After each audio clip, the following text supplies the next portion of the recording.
ነቢዩ አለይሂ ሰላቱ ወሰላም የታላቆች ታላቅ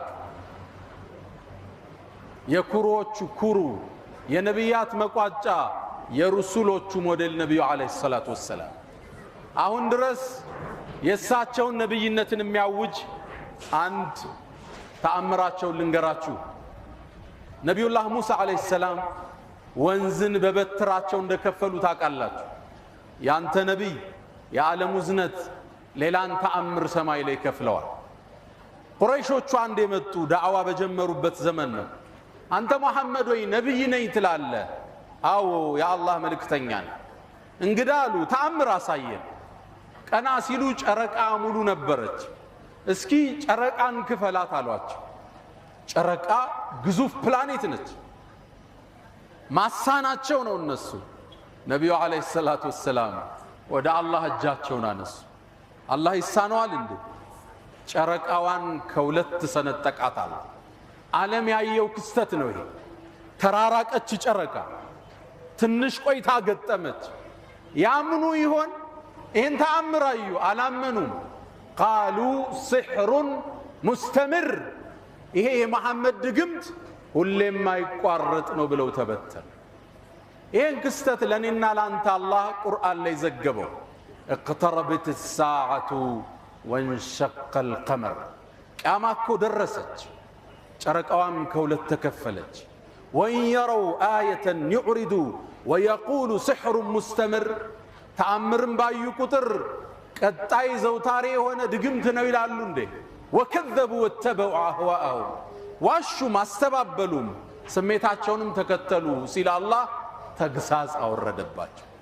ነቢዩ አለይሂ ሰላቱ ወሰላም ታላቁ ሰው ታላቅ ስብዕና፣ የእሳቸውን ክብር ለማጉደፍ መሞከር ማለት ፀሐይን በፍታ ለማጥፋት ከመሞከር በላይ ነው። የእሳቸውን መንገድ ከሚከተሉት በሱናቸው ላይ ከሚጸኑት አላህ አድርገን። አላ ወስተግፊሩ ረበኩም ፈጡባ ልልሙስተግፊሪን።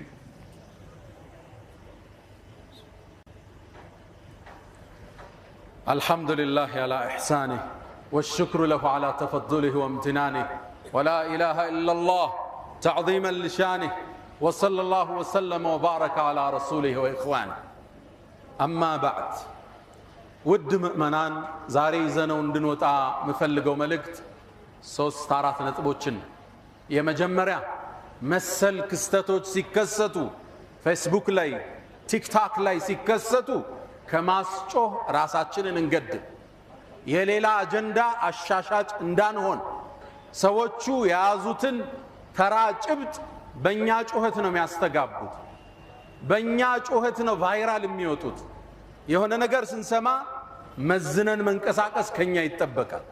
ሳናቀው አጀንዳቸው እንዳናራግብ፣ ሳናቀው የፌስቡክ የቲክቶክ ተከታዮቻቸውን እንዳንጨምር እርጋታ ይሻል፣ ማስተዋል ይሻል፣ የቱ ይጠቅማል ብሎ ማየት ይሻል።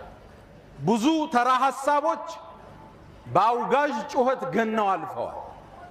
ግብፅ ውስጥ የተከሰተን አንድ ክስተት ልንገራችሁ። የዛሬ 40 ዓመት አካባቢ ሶሻሊዝም የሚባለው አስተሳሰብ ወደ ግብፅ እንደገባ፣ ግብፅ እስላማዊ ሀገር ነች። ሌላ አስተሳሰብ መጣ። የተወሰኑ ሰዎች አስተሳሰቡን ተከተሉት። ከተከተሉት ሰዎቹ ኻሊድ መሐመድ ኻሊድ የሚባል ታዋቂ የግብፅ ጸሐፊ አለ። ኋላም ተወብቶ ስለ ሰሃቦች ታሪክ ብዙ የጻፈ ሰው። እሱ ሶሻሊዝምን ደግፎ አንድ መጽሐፍ ጻፈ። ምን ሁና ነብዳ ይላል፣ ዊ ስታርት ፍሮም ሄር ይላል። መጽሐፉን የሚገዛው ጠፋ፣ ታትሞ ለመሸጥ አንድን አካሄድ ተጠቀመ። ግብፅ ውስጥ በሚወጣ ታዋቂ ጋዜጣ ላይ እሱም ታዋቂ ደራሲ ስለነበር አንድ መጽሐፍ ወጥቷል፣ እስልምና የሚያንቋሽሽ ሸሪዓን የሚያወግዝ፣ እንዳትገዙት አርቁት ብሎ ጻፈ ጋዜጣ ላይ። በሚቀጥለው ሳምንት መጽሐፉ ገበያ ላይ አልተገኘም፣ ሁሉ ገዛ። አንዳንዴ ስናወግዝ አጀንዳ እየሸጥነ መሆኑን ማወቅ አለ።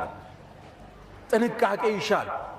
የሰዎችን ድምፅ ይዘን በነሽዳ እያጀብ ነው ሸጥንለት እኮ ያንን ድምፁን ያንን ሐሳቡ። ይሄ ጥንቃቄ ይፈልጋል። ሁለተኛ፣ ኢትዮጵያ ሀገራችን በበርካታ ችግሮች ውስጥ አልፋለች። የብሔር ጦርነቱ፣ የፖለቲካ ፍጅቱ ጦርነቱ የወለደው የኢኮኖሚ ችግር ስንክሳር ብዙ ችግር ውስጥ አለን። ይሄን ችግር ለማባባስ ወደ ሃይማኖት ወደ ማይፈታ ግጭት ለመፍጠር የሚሰራ ሰው እንዳለ ነቃ ብለን ማየት ያስፈልጋል።